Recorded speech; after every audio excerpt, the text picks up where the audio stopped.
શું હવે દરિયા મારફતે દારૂની હેરાફેરી શરૂ થઈ છે?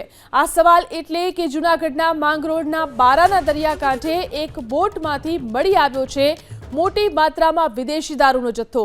સ્થાનિક માછીમાર બોટ પર આવતા પોતાની બોટમાં મોટા પ્રમાણમાં દારૂનો જથ્થો હોવાની જાણ થઈ હતી।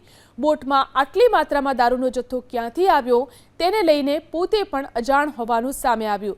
જથ્થાબંધ દારૂ મળી આવતા તાત્કાલિક મરીન પોલીસ અને પેટ્રોલિંગમાં રહેલા મરીન કમાન્ડોને પણ જાણ કરવામાં આવી।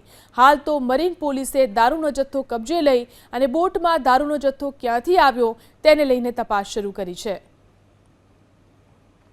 શું હવે દરિયા મારફતે દારૂની હેરાફેરી શરૂ થઈ છે? આ સવાલ એટલે કે જૂનાગઢના માંગરોળના બારાના દરિયાકાંઠે એક બોટમાંથી મળી આવ્યો છે મોટી માત્રામાં વિદેશી દારૂનો જથ્થો। સ્થાનિક માછીમાર બોટ પર આવતા પોતાની બોટમાં મોટા પ્રમાણમાં દારૂનો જથ્થો હોવાની જાણ થઈ હતી।